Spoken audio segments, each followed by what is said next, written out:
Ladies and gentlemen, welcome back to another episode of the Subscription Podcast. I'm Paul Chambers. And I'm Louis Ricard.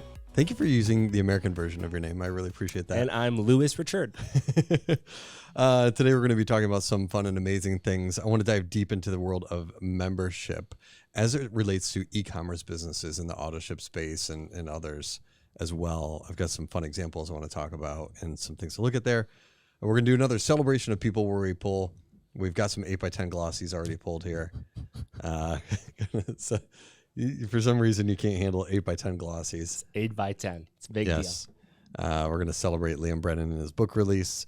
Going to play another round of that, name that subscription. And then you're going to want to stick around to the end of the interview because we invite Ron Shah into the studio via remote, so quasi in the studio, to be talking about a lot of the things they're doing over at Obvi and some of the big moves that they're making. A very interesting conversation and some of the stuff that's going on in their world. So stick around for that.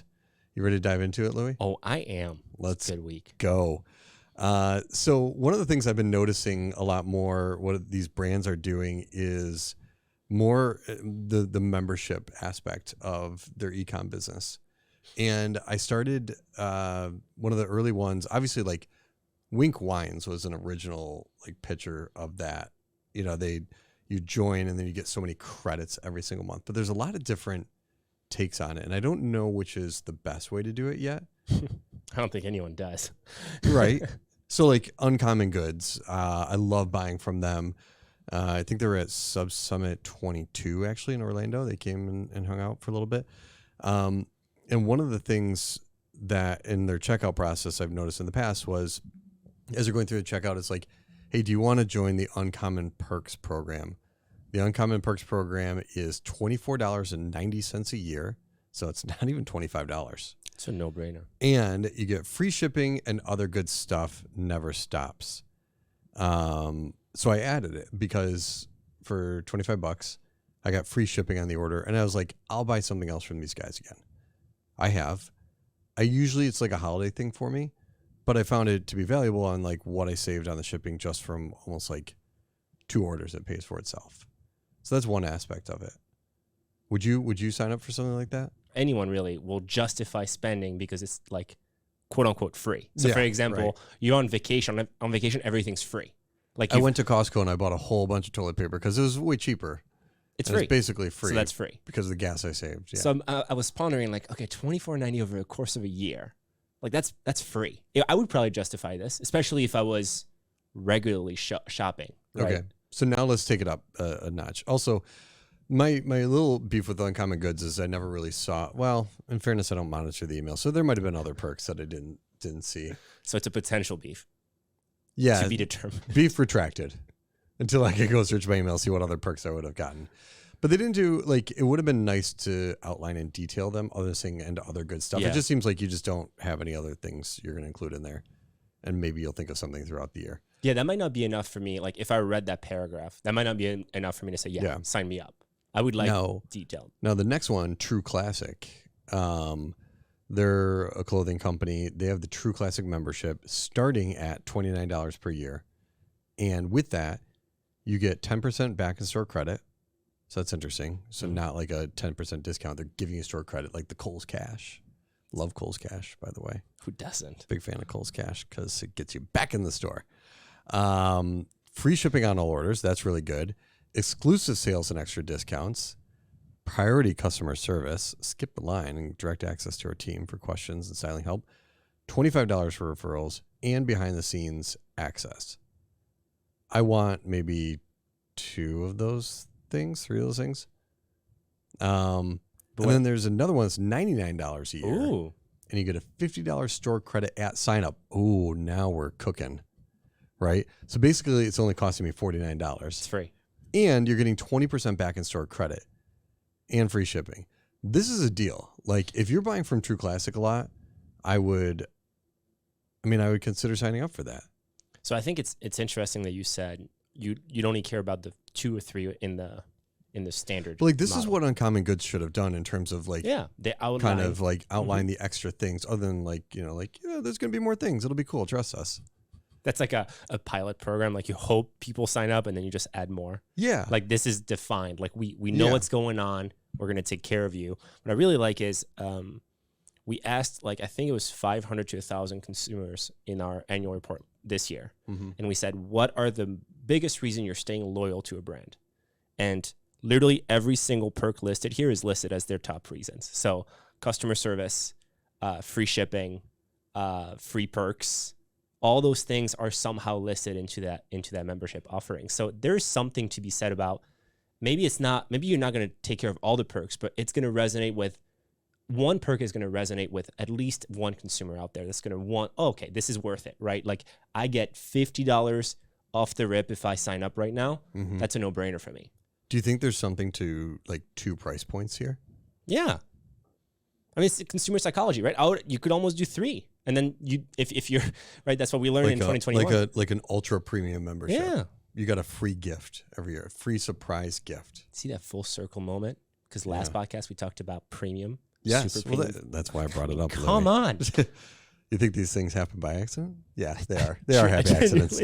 So but that I'm would not going to give myself that much credit. That'd be but super yes, interesting for sure. you're like, okay, so you had another one that is, okay, so you got $29 a year, $99 a year. And do you think if you price one at like $4.99 a year, there'd be a certain audience that goes for that? Yeah. $4.99, you get 2 free shirts off the bat. Oh. You get the skip the line, but even bigger extent, right? Like 24/7. You text us, like you have a phone number, dedicated phone number. Like you can text us. It's a special line, whatever. Like the customer, like I scoffed at the customer, like skipping the Interesting that line you of did. customer care. One, because it kind of annoys me that the fact that I'm like as a non like member customer, you mean I'm gonna like wait on hold for days or like wait forever?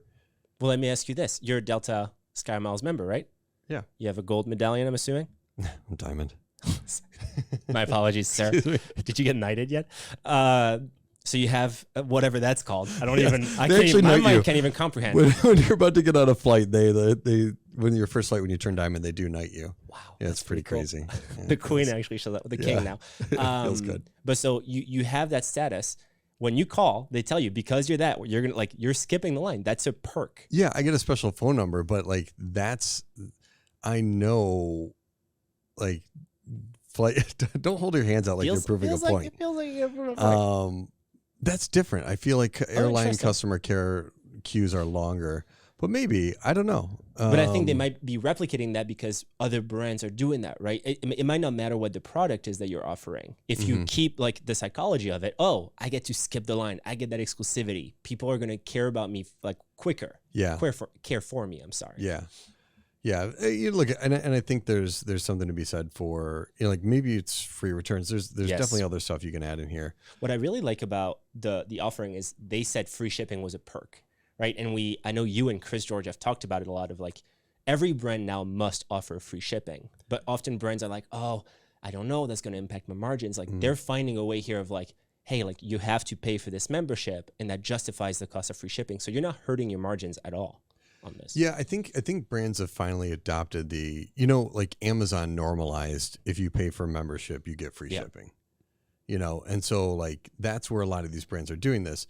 The challenge now becomes is how many of these memberships do I want to have out there? I'm only going to have memberships to brands I'm truly loyal to and shop with a lot. And this is why I wanted to connect this a little bit to the subscribe and save segment. If you're running a subscribe and save or an auto ship business, I think this is an absolute no-brainer of a program because I'm going to see the benefits like all throughout the year. I'm going to be, then I'm going to be more loyal to that brand. I'm not going to switch around.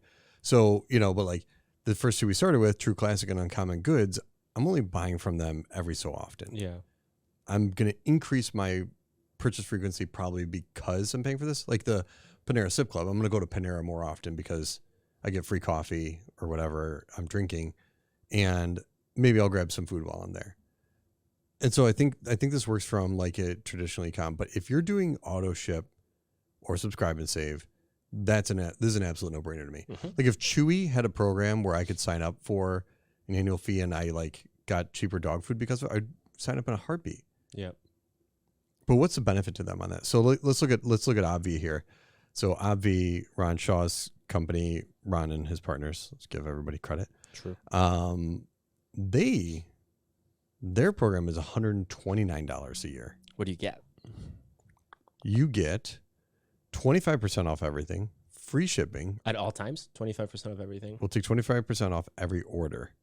Automatically applied at checkout. No codes needed. This is where I think True Classic is doing it better in terms of the store credit. Might be more technical stuff to work through and a little bit more challenging there.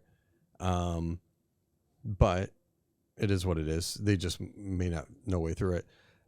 Free shipping, early access to new drops, exclusive sale events. So that's kind of cool. That's big. Cash back. Club members get access to earn cash back during promotional events throughout the year, and a free gift with sign up, which is kind of cool. Like I think that's a beneficial. What if Lego did this? Oh my God, I would sign up in a heartbeat. They have the free loyalty program, but if they had a paid one, all day. But okay, so you were just getting on a thought of how many memberships is too many memberships. So how does that? And that's my point on this though, is if you're a replenishment product, I'm more likely to sign up and more likely to keep it. Like uncommon goods, I'm like, it's I know it's coming up for renewal coming up here in the holiday season. I'm probably going to make sure it cancels because I don't know if I'm going to buy anything from them this year. Versus replenishment program. It's creating more loyalty. You're strengthening the relationship with the customers. My opinion, if you are running Subscribe and Save, a membership program is a must-have. And would you market it as a... That's where you say you're 100% right, Paul. Got it. And so would you market it as, this is where it gets interesting, would you market it as we're a Subscribe and Save or we're an auto-ship brand and we offer a membership on top? Or would you market it as this is a membership brand that comes with perks of like monthly refills and things like that? No, because I think you can offer auto ship to everybody. Okay. So the membership is an add-on. It's an add-on, and it creates more loyalty. Yes. You're less likely to go try competing products because you're already invested in this brand. And like, I think people are only going to stray if they're getting bad customer service or they didn't like what they're not liking the product, things like that. So my guess is people aren't signing up for a program like this on the first take, especially at $129. Yeah. This isn't cheap. But, I would imagine that they've got somewhere in their email flow that after about like renewal number 3, they're saying, by the way, you would have already saved this much on your auto ship by investing in this $129 program. Because if we look at the cost of some of these products, let's say like, I'm trying to like find a popular one, but this Collagenic Burn Elite product. Super popular. Looks cool. One-time purchase on it's $50. Subscribe and Save. I wonder if you get 15% off on Subscribe and Save and then another 25% That's off. what I'm saying. That's interesting. Okay, so let's say just for sake of easy math here, you're buying 2 of these a month at $100. You're going to save that $25. So after, I don't know how fast you go through this. Maybe it's every couple months. I don't know. So then, yeah, it's a no-brainer. After 5 months, you're saving that money. Then there's brands I see out here. This is one I selected you earlier, Louis. Mila. Grandma called. Grandma called. She wants her soup. So they're known for their soup dumplings. It's authentic Chinese soup. The way the Instagram ad I saw for it was like Chinese food delivered to your doorstep, sort of like it made me feel like it was pitched as like a HelloFresh for Chinese food. Yeah. And then I dug deeper and it's like they're super famous for their soup dumplings. But I started to look into this and it's like, okay, this is what they're trying to do. So it's locally sourced ingredients, ready in minutes, restaurant quality food. Why do they not have like a meal kit of some kind or this replenishment model? They don't have a Subscribe and Save built into it. They don't have a replenishment model built into it. And these guys are ripe for a membership program too. Do you think brands are just scared of going that direction because they don't know the tech stack that's involved? They don't know how much it's going to... Sometimes. It's so much easier now than ever before, but I do think like sometimes that is an intimidating thing. Yeah. Gosh, do we have to... How's this going to tie in with our 3PL? And, when, are we going to have all the products in stock for this? So it's definitely a business thing and a planning thing. Ron from Avi will admit to you, like they've played with price points on their program. they've played with a ton of different options and a ton of different price points to get to where they're at right now. I'm shocked at how expensive theirs is, but there's got to be some reason behind it. I know they're constantly A/B testing stuff. There has to be a reason behind it.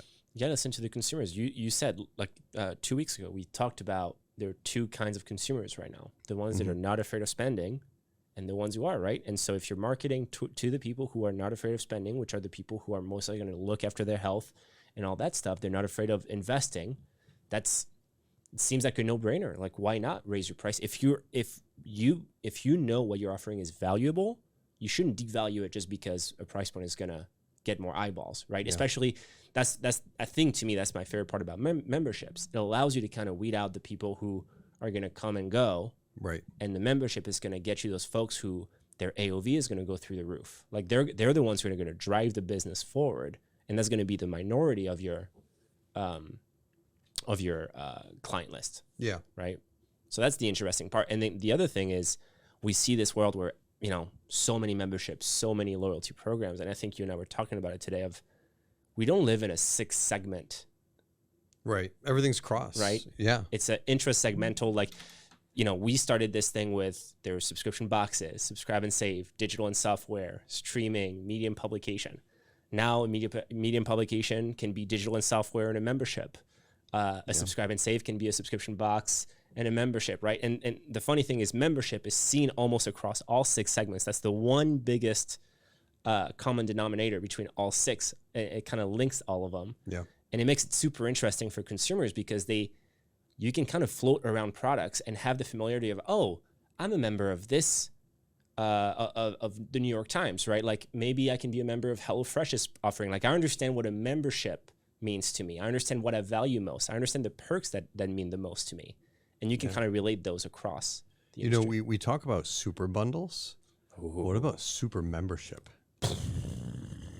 Right? So that was a better sound effect than most of Bradley's key. Yeah, probably. You need an explosion sound effect over there. You're welcome. You can record myself. Okay, anywho. So that could be an interesting thing, is like a company that comes together and pulls together a bunch of these membership programs to create one super membership.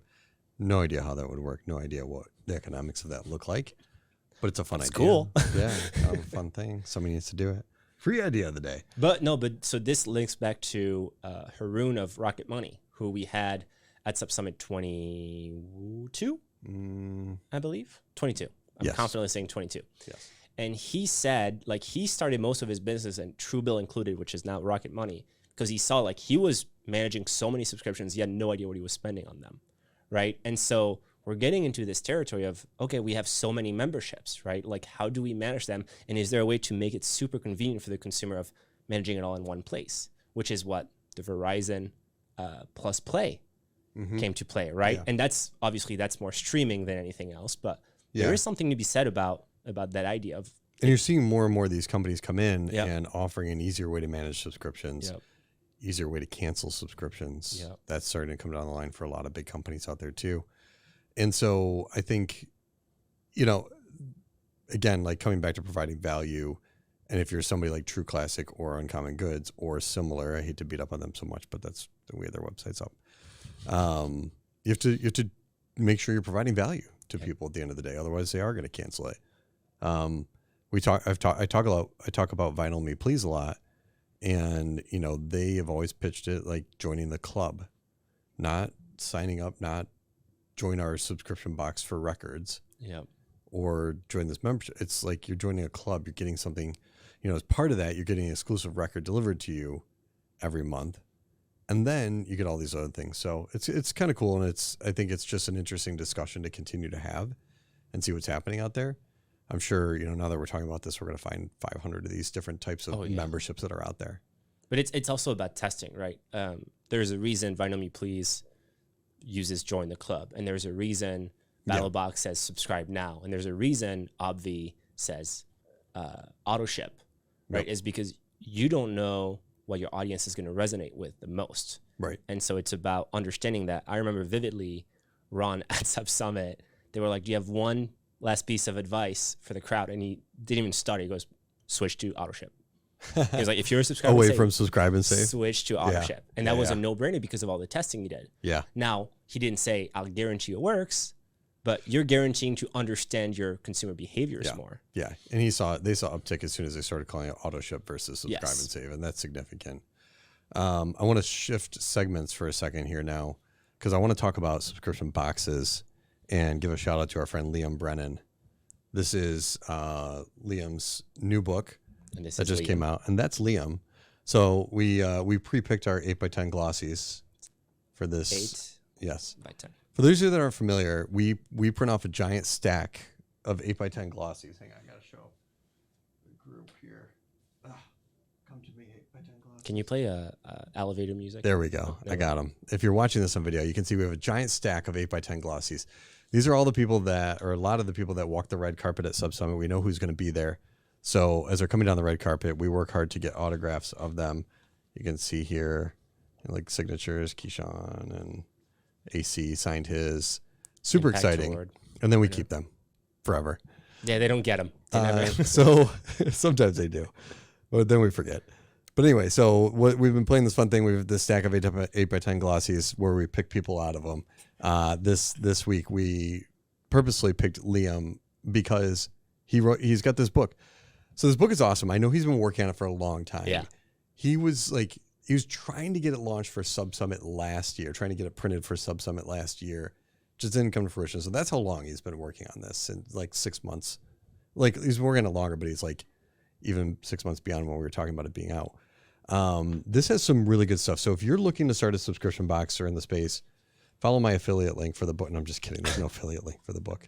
Just Google the link in my bio. Go to Amazon and look up subscription box blueprint, or just Google it. You'll find it. And for context, Liam co-founded Buster Box, a very popular and successful UK-based pet subscription. Yes, and then, similar to like a Bark Box for the UK. And he also founded the Subscription Box Experts Academy, which is a boot camp of some sort. So he knows his stuff. Like he's no slouch. Like his newsletter is awesome every week. I can't say enough good things about Liam, and his accent is amazing. Mine is a little better, I want to say, but Liam's is okay. Okay. Oh, I love your accent too. So, but like stuff in here, it's, he starts off with like, one, the winning mindset goes into subscription box business model. It looks like picking your niche, sourcing products, marketing your box, generating traffic, follow marketing, all the way down to like the metrics, and then even like creating a break-even point. If you are thinking about launching a subscription box, and if you have, even if you have a subscription box, even if you have one, and want to get better at it, this isn't like, we're not making it. This is not a sales pitch. I'm just telling you, like, I love this. I love this book. It's cool. And I love Liam. So let's talk about Liam for a second. Liam's an awesome guy, always giving back to the community. Yes.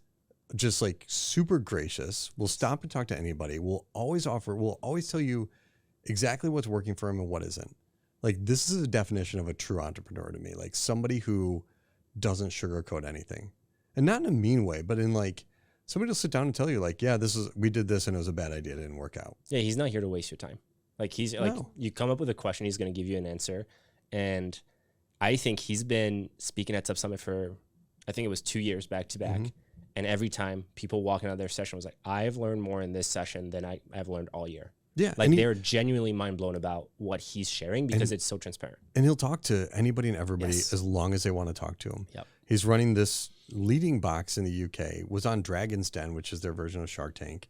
So he's he knows his stuff. He's a big deal. Yeah, he absolutely has. So he'll be back at SubSummit this year. I don't know if we're going to try and find a great speaking spot for him. Even if he's not speaking, just him walking around the event is awesome. So can't say enough good things about Liam for sure. And I don't want to say because he's so exceptional, but he defines what the SubSummit community is all about. Yes, right. It's about sharing ideas, and it's about just being super vulnerable to feedback and to open dialogue. Right. And so when you have folks who are uber successful, like Liam, like yourself, and like the folks who are coming every year at SubSummit, and they're like, hey, like this isn't working for me. Does anyone have any ideas? Or hey, like I heard you talk about this. Don't even bother looking into this. Like that's gonna just eat money. Yeah. So love people like that. So look him up on LinkedIn, Facebook. He's got a really nice group on Facebook. Lots of different places. Liam Brennan. The other one, another just like amazingly nice, good person. Just like I can't say enough good things about Nancy Harhut. It's the Nancy Harhut. So Nancy was slated to speak at SubSummit 23 and unfortunately fell ill a couple days before. And like, this isn't like you get those emails as an event organizer. You're like, hey, I'm sorry, I'm not feeling well, I can't make it. Like Nancy's was like the most apologetic email I've ever seen. And nobody wants to do that to anybody, like back out on speaking. And so we rolled her over to SubSummit 2024 for her speaking engagement. Nancy is an absolute wealth of knowledge when it comes to persuasive writing and persuasive like emails. Like unbelievable. Yeah. I want to download her brain into my brain. Is that a membership offer? It is a membership offer. You can pay Neuralink, we can get that. $19.95 a month. You can choose which brain you want to download. If wherever you can find her, follow her on LinkedIn, different places, Nancy Harhut. But we also have some content on our YouTube channels and different stuff with stuff she's done with us before. And she'll be speaking at SubSummit 24 on email marketing and some it's consumer psychology, really. Consumer psychology, yeah, that's the best. She had a session in the past. It was a virtual session. It was she went through the alphabet and used one word that can help you understand the ABCs of consumer A through Z of consumer psychology. And it was each term helped you understand a little better how to craft a better message, how to relate to your consumer, how to get your open rates up, your click-through rates. I'm not even kidding. It's like an hour. It is 60 minutes of pure gold. Like there's not one second you're like, I don't know if I need this. No, it's still my favorite session. Yeah, you're just writing it down. So good. Everything about it is A+. Yeah. A++, actually. If you can go higher than A+, it's like getting a 4.2 GPA. I never understood how that's AP possible. classes is what it is. Yeah, still doesn't make sense to me. Still but Nancy still makes sense to me. But yes, this one does. Yes, but Nancy's like a 5.0 GPA student. Take that, high school. Take that, grades. So anyway, two great people. I really enjoy celebrating them. Was there anything that you recall from Nancy's? I'm going to put you on the spot here from her session. I was trying to think of one. I wish I'd looked one up before. But it's all these little tweaky things you remember. I don't remember the term exactly, but she said something about that. How do I explain this correctly? Please just say it in French. I'll translate it for you. If that's the what you're doctor's worried about. office waiting room music. It's about word eliciting pain versus pleasure. So, for example, this is it. Discover versus learn. Oh, okay. So, for example, we have a lot of you get a lot of emails. You send a lot of emails about your product, right? It's like learn more. Click here to learn more. Learn means work. Learn means I have to do some homework. I'm going to learn something. Oh. You don't resonate with that. But if it says discover more, wow, discovery. What am I going to find out? Discovery's fun. You're going to find treasure. There's no work involved. Yeah. She said that. I've never used learn ever. Like, it's insane. Like, my brain is like, nope. We're going discovery mode. I feel like an idiot. I keep saying learn. But to be fair, depends on what you're talking about, right? I missed that part in the session. Oh my gosh. But when you talk about a brand new membership offering, you don't want to learn more about the membership offer. You want to discover more about it, right? But if you talk about this SubSummit session is going to cover the A through Z of consumer psychology, that might be something you want to learn more about because you're already trying to invest in yourself and your knowledge, right? So it once again depends on the type of businesses that you run. Yeah. But it's all about understanding, once again, like it's the smallest tweaks that can make the biggest difference. And Nancy's a big advocate of every single word matters. Yeah. And that's a lost art, really. Like we just tend to write just to write. And when you really focus on every word that you write down, like what makes a sentence whole, you will find out that you should question every word that you write down. So do you think ChatGPT knows that says you're using tools like that, these machine learning, large language models, so they know that consumer psychology? I don't think it knows, but I think it has a technology to learn. So if you, Paul, said, write me a prompt to promote this membership offering, and it said, click here to learn more. You said, I don't like learn. Please find a more fun or, like whatever you like, you would have it edit it and it remembers then what word you chose, right? That's a session from Ben Parr. He said like AI learns on the spot. So if you teach it once, you never have to teach it again. Yeah. And so that's where it can be really useful. I don't like this word anymore. Then you'll write the prompt and maybe AI will correct you because you said once, hey, We want our language to be more fun, more. This is why you say please and thank you to your AI. No, it's learning. If you're not nice to it, listen, I'm telling you guys, listen, I'm telling you, you need to be nice to your AI. Bradley, are you not being nice to your AI? You're like, I got a lot of apologies to make. yeah, exactly. But I'm telling you, if you have a night, if you say please and thank you and how much you appreciate your AI. You did say I love you to your AI, which I don't know if I stand by that. Well, if you don't love you, do you genuinely love your AI? Can you look at your AI and say I love you the same way you look at your wife? My wife watches this podcast, so I'm not talking about this right now. Okay. Well, Jen, what do you think? Call us at 2. Sorry. She doesn't watch this podcast. Maybe she does. Let's hope. But super interesting to hear from Nancy, because it's not like she doesn't go through the alphabet every time, right? Yeah. It's something brand new that you learn. And her and Robbie Kelman-Baxter, like all those experts, right? That bring different touches to the event. It's not just about subscription. It's about the overall consumer behaviors that you need to monitor and understand what's going to resonate with them. I just realized, like, I keep forgetting Nancy Harhut is coming to speak at SubSummit this year, and I'm so excited. That alone is the reason to come to SubSummit, to chat with her, to listen to her session. Yeah, that'll pay for itself. I want to cut over to the interview that I did with Ron Shah. He is a wealth of knowledge. Ron's from Obvi. And when we come back from that, we are going to play our epic game of Name That Subscription. But first, here's my interview with Ron. Everybody, welcome to a new segment of the podcast here called Recurring Revenue Heroes. And I'm super excited to be kicking this off with one of my big heroes out there, Ron Shah, CEO of Obvi, CEO of, like, what else is going on now? You have like a million things you're working on. Thank you so much for having me on, Paul. It's always an honor. We're working on a few different things. It's been exciting, and super excited to talk about some of those things here. So I have to tell you, last week's podcast, we have a pile of our headshots that we set aside from the red carpet at SubSummit, and you missed autographing yours, I have to say, because I have it right here. We pulled from this pile of 8x10 glossies and talk about two great individuals. So we randomly pulled yours and Jess Servion's, and that's coming up in the last, the podcast last time here. People caught it. And so we gushed over you for a while and talked about all the amazing things you're doing. You and I interact a lot on X/Twitter, and I see you posting stuff on LinkedIn as well. So share with me, like, you acquired a brand recently, you rolled into Walmart. I don't need to say it. Like, what are you working on right now? Share with our audience. Yeah, thank you. We've been focusing on the Obvi, and we've been focusing on our retail rollout. So that's been interesting because we rolled out nationwide with 3 SKUs into Walmart. And it's interesting because we're D2C people, and we are not fully well versed in the retail world, but it comes with learning. It comes with, like, I think it's kind of cool that we're not well versed, because we're coming up with, like, our own ways to, like, claw at sales. And we're trying some really cool stuff that's, like, gotten really cool feedback from the Walmart team on it. So it's kind of fun. We'd love to share a couple of things there. Yeah, is there anything? So I've supported, kind of been on the sidelines before brands rolling out into retail.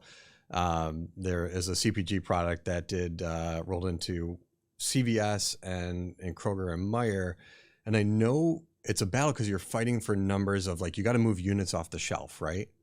That's kind right. It's all units per store per week. So we had a target for, like, 0.7 units per store per week for one of our products. And for our audience, it doesn't sound like, it's less than 1 unit per week. It doesn't sound like much, but that's a hard goal to achieve. But you have to multiply it by 4,100 stores. Okay, so there you go. Right, it's like I'm basically have to sell 3,000 units per week. Wow. And if you put it in perspective, after 4 years, I'm doing 5,000 orders a week at Obvi. Okay. Right, and that's after years of being in the game and trying to scale and stuff like that. This out of the gate, going into an entirely new chain of stores, I need to basically match the output that I'm doing online without media spend, without really anything. Now, what you get off in the trade-off is the foot traffic is insane in Walmart, right?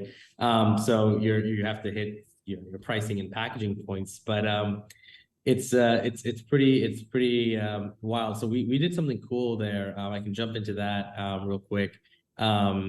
But we worked on a couple of cool campaigns where we basically were able to take our community and drive a ton of offline sales right out of the gate for Walmart. Yeah. And we were able to, successfully drive a lot of volume, right out of the gate, which was really cool.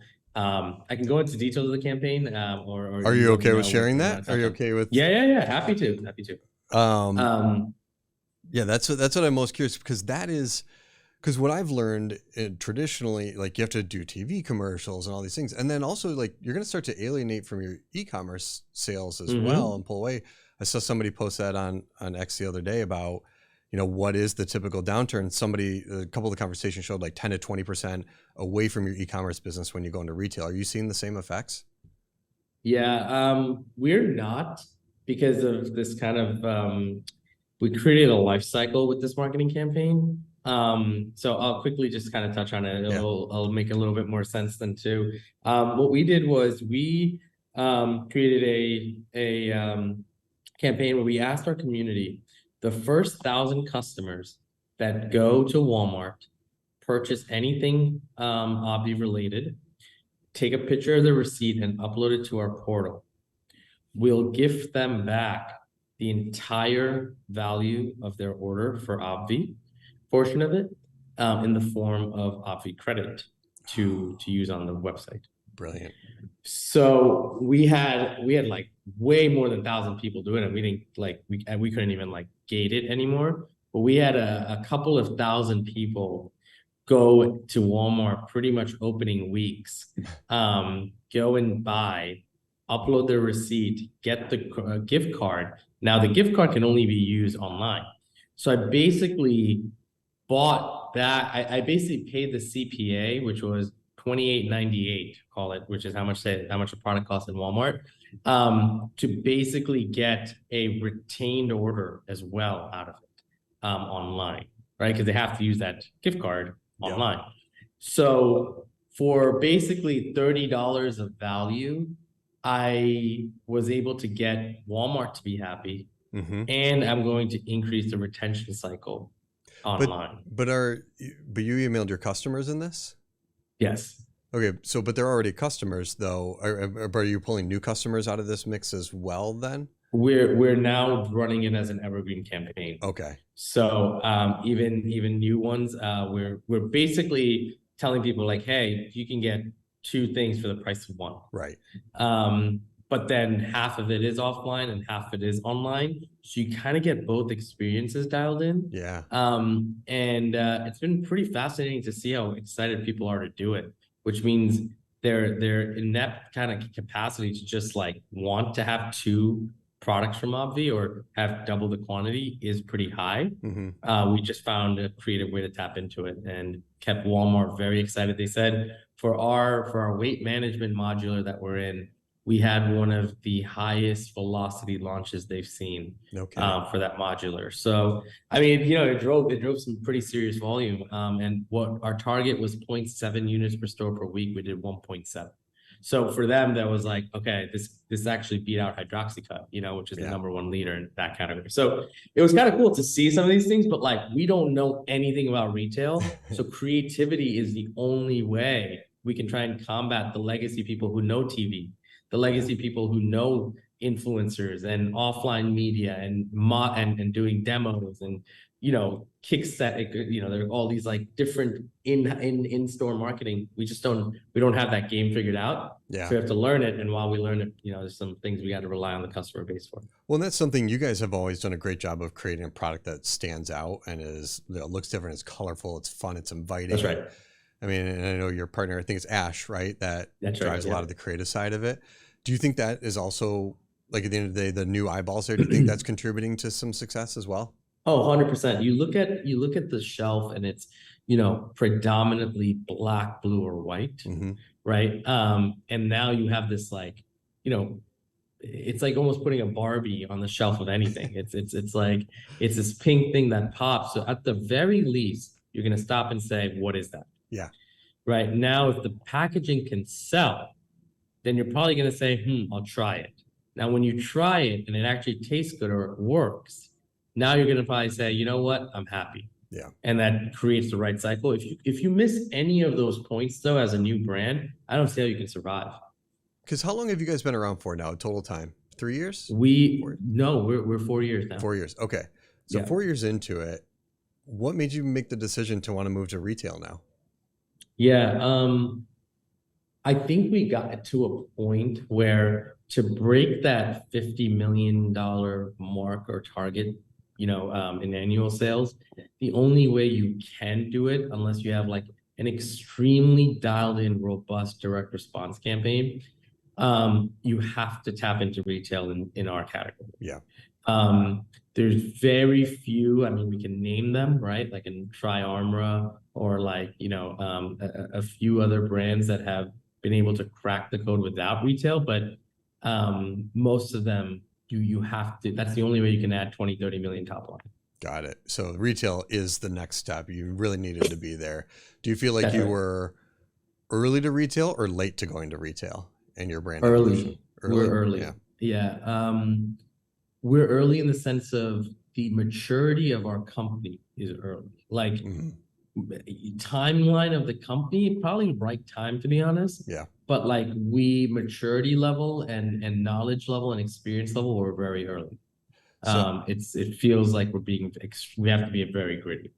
So tell me something that you've learned in this journey so far with Abby and wholesale that you wish you had found out sooner. Yeah, great. It's a good question. There's so many things. I know you have to narrow it down. Give us the big one. I think the biggest thing I've learned is how you try, however your product is doing online, there is almost no reason to think that just by taking that offline, it's going to sell. It's like not a set it and forget it. It is nowhere close to a set it and forget it. And we learned that by failing in Vitamin Shop. Interesting. So we failed in Vitamin Shop prior to this. Before we rolled out Walmart, we were nationwide in Vitamin Shop. And Vitamin Shop, we were like, oh, this is exactly up our alley. Collagen, it's only supplement store. Like, why wouldn't you buy Obvi? We sell, $40,000, $50,000 worth of it a day online. Of course, they're gonna buy. They only need a couple $1,000s in sales per day. Yeah. Offline. We failed flat. We put no effort. We did no campaigning. We definitely thought it was a set it and forget it. We'll sell through all the inventory there, but they do not want to renew us because they're not too happy with the performance. Yeah. That's why what we learned was like, okay, with Walmart and anyone we work with, we are going to have to treat this as like a gritty sales process, like weekly reporting, forecasting, data. Where are we? What are we doing? What can we do more? What are other people doing? How can we get creative? Great learning. I'm glad we didn't learn it on Walmart. Yeah. And have to apply somewhere else. So yeah, I think that's the biggest thing we learned is it's a totally different game. So how did you open that door? Because I know sometimes it's challenging. If you're in a retailer already, they can see those numbers. They can see maybe that not performing well over here. How did you convince Walmart to stock you guys? Yeah. We were pretty gritty in that. We weren't getting a meeting. Yeah. So we actually just went to Arkansas. We just went to Bentonville and we set up some cold meetings with some brokers in that area because the entire town is brokers and Walmart. Yeah. There's nothing else, and there's like a few coffee shops. Set up a few of those and said, hey, listen, I know the line review is happening now. If you can get us a meeting, we'll give you whatever commission you want. And we started like just really almost door-to-door knocking a little bit. Okay. But in a more digital way, like, hey, I'm in town, can we meet? Yeah. You have 5 minutes type of thing. And luckily we were able to get someone who took the bite. And they said, hey, I'm able to get you a meeting, but it's going to be tomorrow. So we prepared for tomorrow. And you're the last slot for this line review. And that last slot, luckily, you only get 15 minutes for these reviews, first of all. We were able to talk to them for like 25 minutes.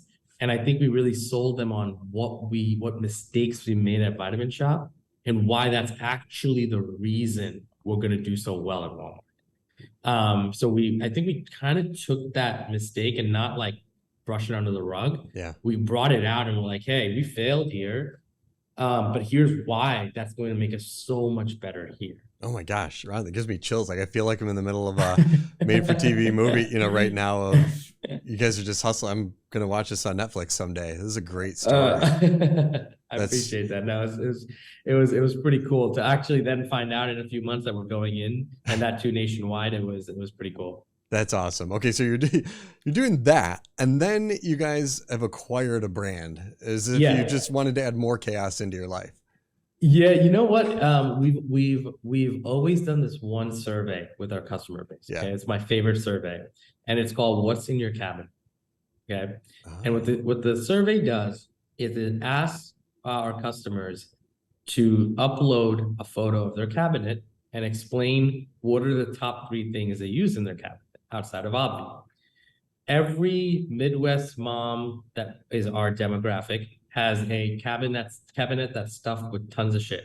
Okay. Sure. From gummy vitamins to Folgers coffee to pet supplements to antibiotics that are expired. Okay. They have everything in this cabinet. Right. What we do from here is to identify, can we find something that's in their cabinet that we can replace? Okay. So one of the things that was in everyone's cabinet was tea or coffee, right? So they either had Lipton tea bags or they had Folgers coffee. So we're like, okay, we really like this Folgers coffee route. We can either go create coffee for Obvi, or let's go scope the market and see, is there something there in the coffee place, coffee market for us to bring in as a sister brand and be able to cross collaborate. And we got the opportunity, and at the same time, the person who ran Coffee Over Cardio is someone I've known for many years. Yeah. And he ran it as a husband and wife company. They had unfortunately separated. He got to keep the company, and he didn't have much interest running. So we took our data, and then we targeted him to be like, hey, could we maybe make something here work? Like, you're not doing justice to this brand that's been around for 5 years. It's done over 10 million in sales. You don't really care for it much. You're letting it just sit on subscription revenue because it has 2,500 active subscriptions a month, okay? Wow. Which is incredible. And you know all about that. So we were like, okay, this is super cool, but let us juice this up. Let us serve this to our community. Worked out a really good deal.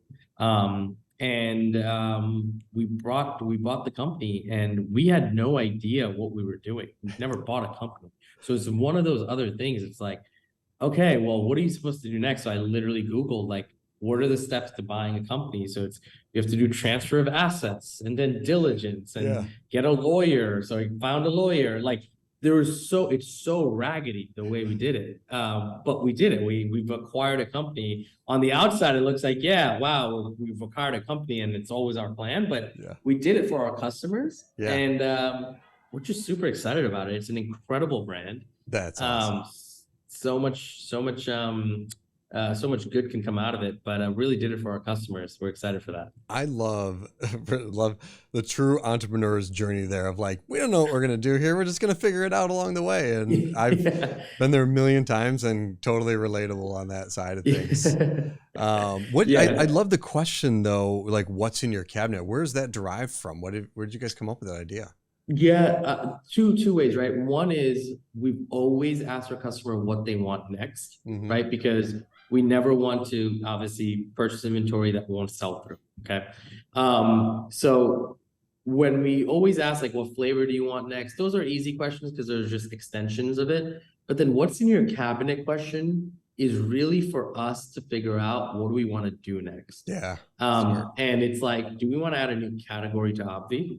Do we want to build a new brand, right? So Paw Rangers, which is our pet brand that we started, that derived from the fact that the second most thing in most people's cabinets were food or supplements for their pets. Yeah. Interesting. So we're just my life goal now is I want to replace the entire cabinet of things Yes. for You will every own person that in cabinet. our demographic. Yeah, I want to own the cabinet. Yeah. So I'll just keep coming out with stuff to own that cabinet. And then when you open that cabinet, if everything you touch is something I own, then I've now owned the household. Yeah. Oh, that's brilliant. That's so fun. At least it's our like thesis. Yeah, I think that's fantastic. And doing it like with good purpose, good intent, creating good products for people. That's right. You know, and not just to build a massive company and retire on an island somewhere. You guys have true, genuine, like good products that you're out there to help people. No, I appreciate that. Yeah, absolutely. So tell me what's something that you learned through the acquisition process you wish you had learned sooner. Oh man. Again, a big long list, I'm sure. Oh yeah, big long list.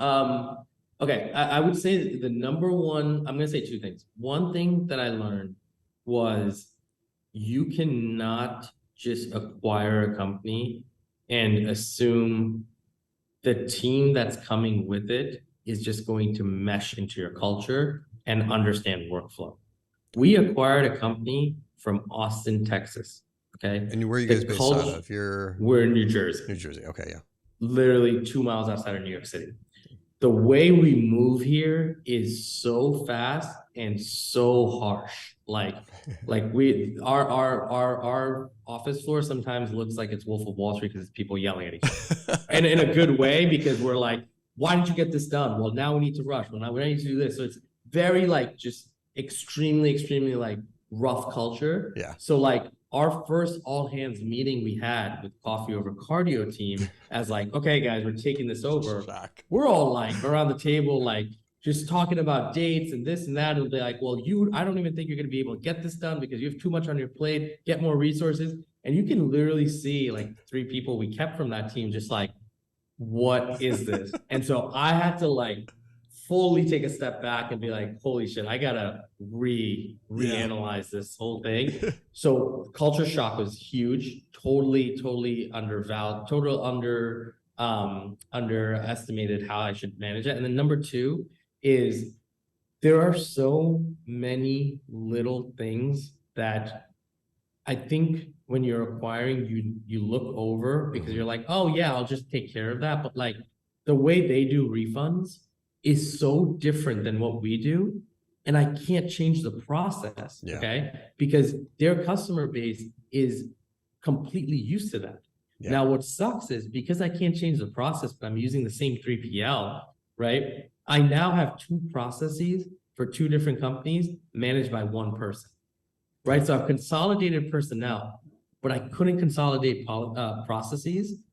And so now it's like, damn, I'm lacking efficiency here, but I can't do anything about it. Can you change it over time though? Can you? I can change it over time. I can change it over time, but that's the thing. Like time is the one thing I don't have on my side. Oh. Like we're all at bandwidth. We're all always like, you know what I mean? So like the biggest piece that I was excited about with this acquisition was, you know what? We have the blueprint. We're just going to take this tarp of Obvi and throw it on here, and all these things started poking up, saying, no, you can't do this here. You can't do this. You can't respond to DMs like this. You can't treat certain people like this. And so much of it was the brand was built in Austin, Texas. Yeah. And that's a different culture than how New Jersey and things are things. So it's just like such an interesting dynamic of things you don't think about, because you look at the numbers, all things look good there. Yeah. And you look at being able to copy a blueprint and you're like, all right, cool, let's move. Yeah. Nick Sharma talked about this in a post he had recently on X, and he might've put it on LinkedIn as well, where he was talking about like he acquired a brand, and it just, you go through that due diligence process and there's so many things that you just don't see and notice and think about maybe in that process. Yeah. With long weekend, right? Yeah. With long weekend. And I think that's, sometimes the challenge, and probably the lesson in this is like, as an entrepreneur, not beating yourself up too much over it. Just know, like, look, you just got to keep marching forward and figure it out.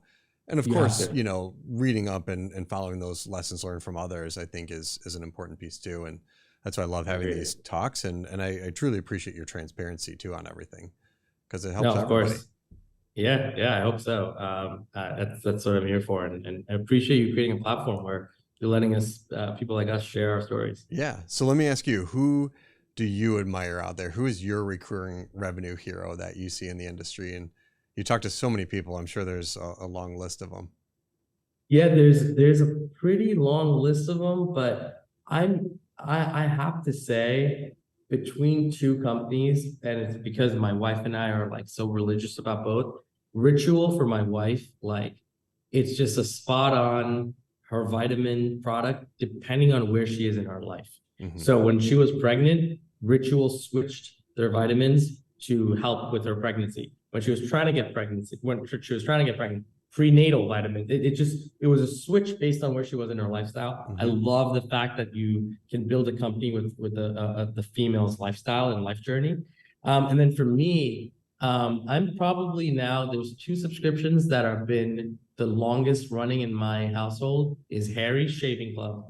And that's been there for 3+ maybe 4 years now. And then Seed. Seed is something I've been using for 2 years. It's probiotic, bedside. You take it before you eat anything, so you literally have it right in the morning. And I don't know if it's just placebo, but if I'm traveling and I forgot it, I feel like, oh man, I'm bloated, or I feel like it's definitely placebo, but it's become a part of my lifestyle. Yes. Like I'm bummed if I got to Austin last week, and I remember I was like, damn, I like didn't bring Seed. I'm screwed now. So Right. I think two companies that have done a really good job in grading people's lifestyle. That's awesome. That's really cool. And we'll share the link to those companies in the description here. Ron, I see you out there doing so much for the community. How can people find you and connect with you? I know you mentioned you're producing like 32 intimate like D2C events this year. How do people get involved in your community?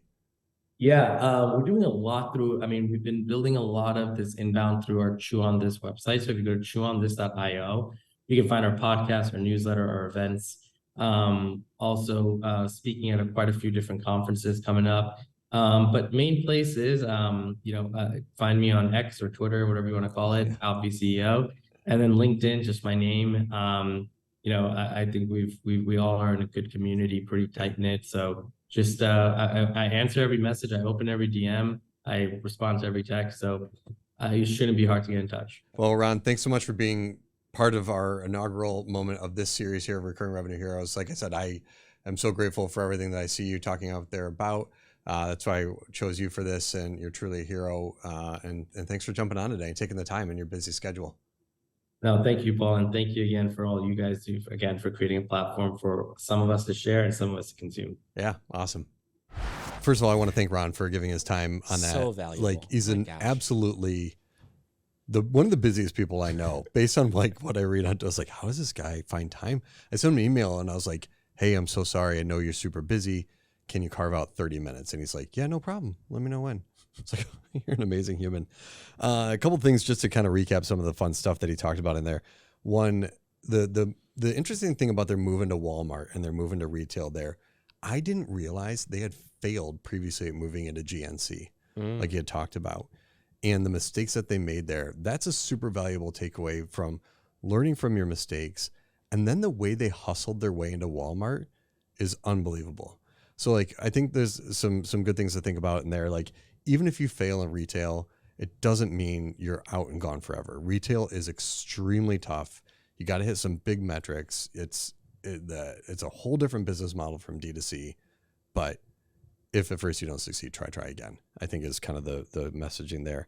And then the other thing that I really found interesting is he talked about their coffee over cardio brand they acquired and are building, aside from like the whole like team dynamics, which is fascinating, is the way they survey their customers, the way they find new products. It's the best. Right? I love like, hey, we want to know this about our consumers. Okay, let's ask them. Asking like, what's in your cabinet? Like what a simple thing, a simple way to do it. And so that's nonchalant. So, and it seems very not like, we want to sell you more stuff. It's like, hey, just tell us what you're working with. Like, how can we help you more sort of approach? So ton of admiration for him. Ron and I could have talked for hours. There's so much more that they're constantly doing, and he's super cool. So great to follow on Twitter/X, LinkedIn, wherever you can find him, because he's constantly sharing just knowledge bombs. Like, Yeah. crazy. If you are on LinkedIn and you don't follow him and you're in the space, you're just straight up missing out. This is just free content almost every day. Yeah. And he, obviously, great podcast. There's Chewy podcast. They dive into so many great topics that kind of correlate to what you and I discuss. Yeah. So very valuable resource and connection to make. Yeah. Awesome. All right. So with that, let's put a pin in this podcast with our Can I do it again? recurring, lots of fun Do game. it again. Name that subscription. Whoa. It's a bigger one than expected. Yeah. Whoa. Feels like a Mario Kart, when you get bumped. It is a Mario Kart. Oh! Yeah. Just the whole Name that music. subscription is brought to you by The Worst Subscription. Are you looking for bratwurst, loaf, toppings, and vegetables delivered right to your door, handed to you by Chris Chambers or Bradley Coster? Then visit Or- worstsubscription.com to sign up for your worst subscription today. Not Chris Chambers and Bradley. Chris Chambers or Bradley. Well, That was the- well, we Neither have are. more than one customer. We have Yeah. to be at two places at once. They I have to appreciate divide that. and conquer. I appreciate that. It's the absolute worst, though.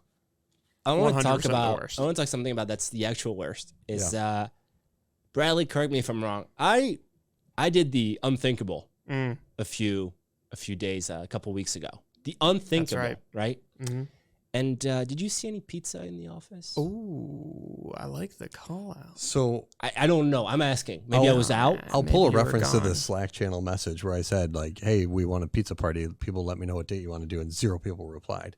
So I'm just going to plan a pizza party. And it was actually already happened. You missed it. Feels like a bit of an unfair We moment. all missed the entire office. It was a entire pizza office party It for was on a missed it. Sunday. It was just at your house. I have so much pizza left over in my fridge because I thought everybody would show up. Well, They didn't. That's cool. So anyway, yeah, if you missed it last week, Louis guessed after 2 clues the subscription. It was a pretty big deal. And I didn't hear another. I made a promise. I was like, if you do this, so the whole office will get a pizza party. So that is in the works. We are planning that. Now, Allegedly. the new prize you're playing for, you're going to continue to accumulate points.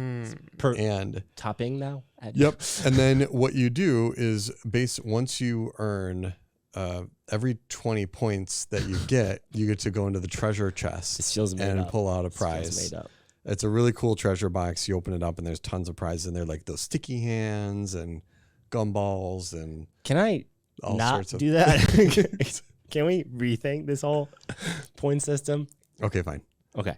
You might win a taco party. Taco party it is. Condado I like taco that party. a lot. All right, Bradley. Let's start All right, with the let's clues. do this. All right, Playing for the taco party. here we go. Wow. Okay. Wow. This is exciting. I'm not going to get this. On the spot. Declare the taco party. Either All now. right, so here we go on the set 1. Which is also with 20 points. So That 100 is points to correct. the taco party. Yes. Okay. All right, let's go. All right. Set 1, 20 points.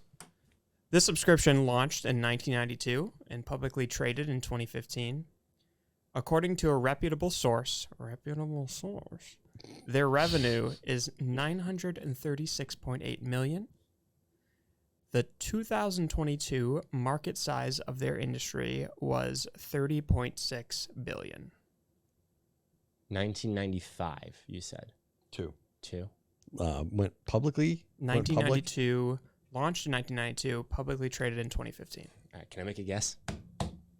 Yeah, but I'm not giving you immediate. No, like, that's taco fine. That's party. fine. That's fine. You never guessed first. Wait a second. Also, if that's he true. guesses a get, you gotta give it to This is 4 clues. You got 4 clues this time, though. So Okay. last Okay, time it that's was fair. like 2. And Man, it's like, he just got frugal on us. It's true. You did can't do it. afford You all did these it. parties, you guys. There's no way he's gonna get it. Can you guess? Can you guess first though? Do you have any guess?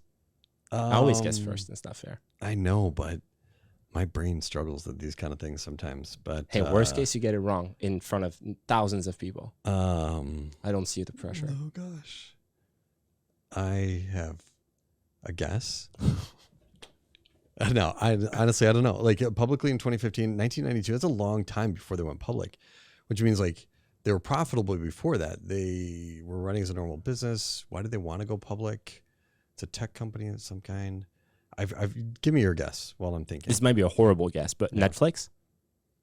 No, they did not launch in 1992. I have no idea. Netflix is incorrect. Yes, Netflix is incorrect. Max would have been my guess.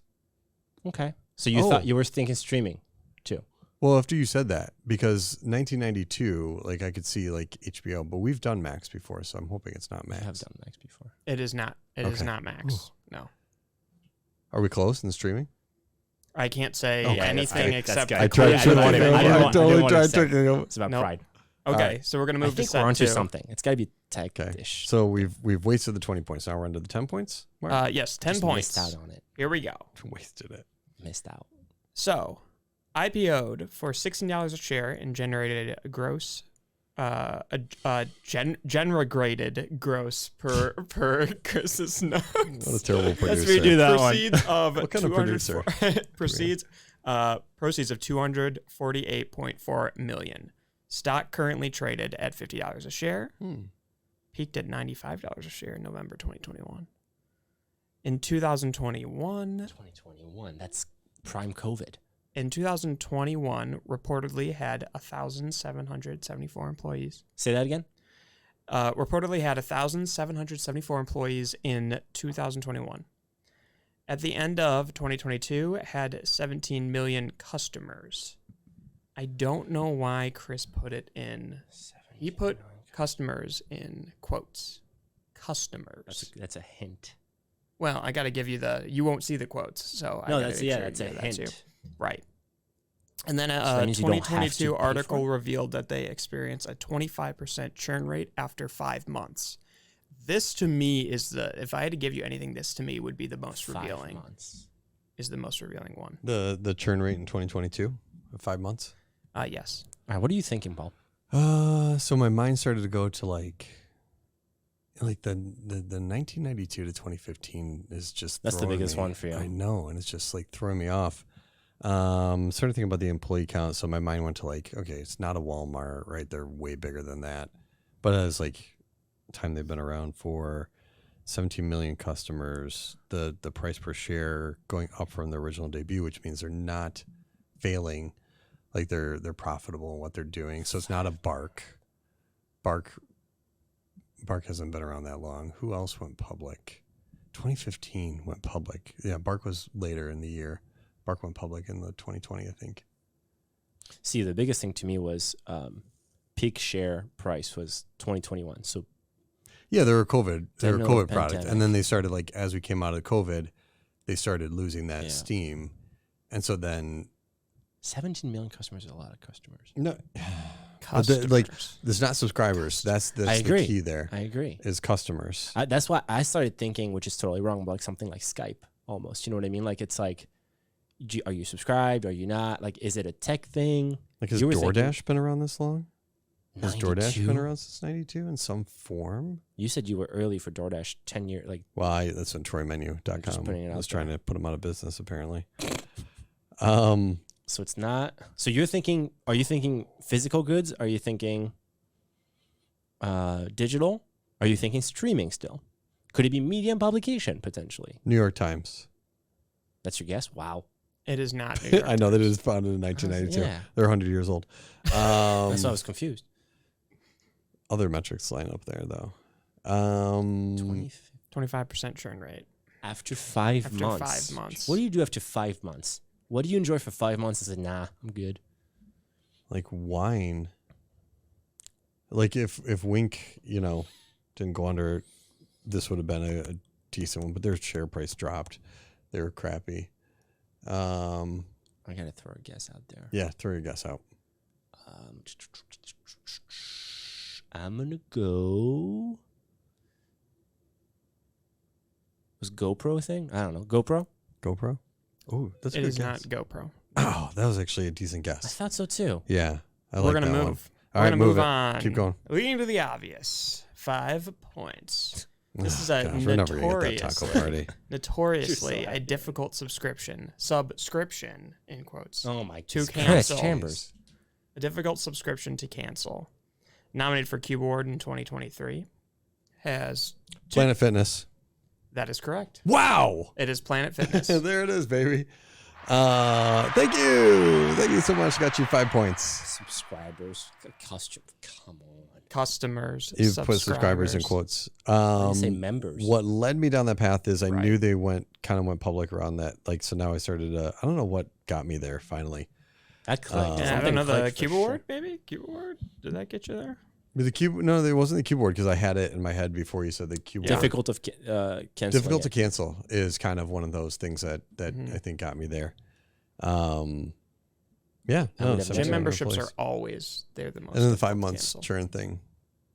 5 months churn was like, to me, that feels like, I would have thought like 3, but like in terms of like any, like I feel like I'd love to know churn right after New Year's because everyone does a New Year's resolution, baby. right? Yeah. And then how long do they last?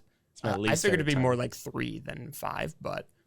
Well, yeah, but it's only what? It's $10, right? $10 a month or something. I can't remember. So it's like, yeah, you know, the funny thing about gym memberships is most of them require you to come in person to the gym to cancel. And that's the worst. Yeah. Which makes it difficult. That's terrible. Insane to How me. long have you maintained a gym membership for in your life so far? Well, I switched gyms to save money.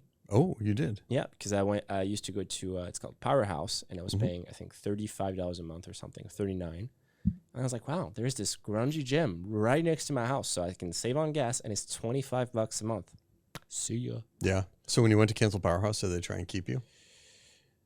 They did not, because I was I'm a fairly direct person as an individual. So when they said, yeah, but what about? I said, nope, I'm really good. I promise you. I love you guys. Merry Christmas. Let me sign. I've canceled and went back on Powerhouse. Yeah. They asked first, would you like to pause it? That was their thing, and then after that, they weren't like trying to sales or anything like that. Yeah. So It depends. I feel like it depends on who you get, right? I think I got someone. It was like a front desk person, but if you got, actually no, you know what like they owner said? or something. I was dealing with someone at the front desk, and they had to call their manager because they said only the manager is allowed to officially cancel. So the manager obviously knows more. Yeah. So then the manager came to, and he knew me, so like he probably knew that there was no going back. Yeah.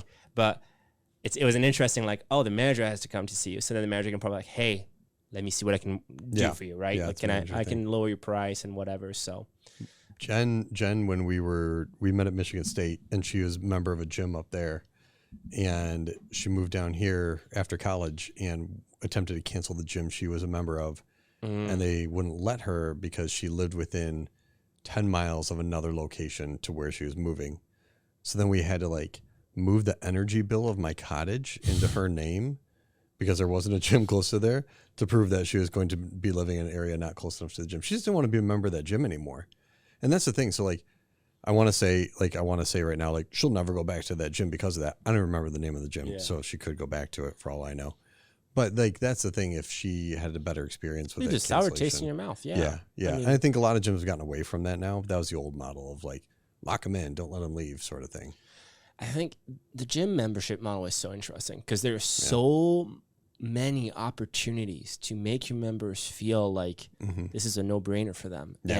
And so many gyms that I've been on just miss out on that. Yeah. Right? Like the equipment could be better maintained. They could have more like things happening at the gym. Yeah. Like they could have a treasure chest of things that you can pick from when you earn points for working out. That's interesting. Taco Never heard parties. that before. It's kind of weird. But I mean, it's like the dentist's office. That was a Planet Fitness thing too, though. I think they had like a pizza party once a month. Yeah, they would do stuff like that. Which is very interesting because Planet Fitness is the most progressive. They're one of the best out there, in my opinion, in terms of like... like the big ones. Yeah, making a better gym experience, things like that. Yeah, I mean, that's their whole market. Like, we're different. Yeah. We're more inclusive, right? It's not like a meathead thing. And I think it appeals like if you are barely getting started into that lifestyle, like that's a great way to go in. But then I wonder if the 5-month churn is either for people who are like, okay, I've been working out for 5 months, I'm feeling good, but now it doesn't have the equipment that I love. Like I've been to this gym with my friend. Like now, do you just want to upgrade and go to a gym that's like I could go to Planet Fitness, but I don't enjoy the equipment there as much. Yeah. Right. So I'm wondering if partial churn is I just don't want to go there anymore, or if it's I need to upgrade because I'm more in that routine and in that workout lifestyle thing. Yeah. Yeah. I don't know. Well, anyway, that's for another podcast. Let's do it right now for another 2 hours. All right, everybody. I want to thank you for joining us today on the Subscription Podcast. Before we go, I want to mention that our thoughts and prayers are with our friends in Israel. Our partners, Yotpo, Triple Whale, and some other companies worked with in the past have headquarters there. I personally have been to Tel Aviv, have friends and customers and people worked with there. And thoughts go out to them in, I know, some challenging situations there right now. And nobody likes war. Nobody likes to see those kind of things going on. So just want to share with our audience that our thoughts are there with them as much as we can do. And we'll continue to show support and help any way we can. Mm-hmm. Thanks so much for tuning into the podcast this week and look forward to seeing you on the next episode. See ya.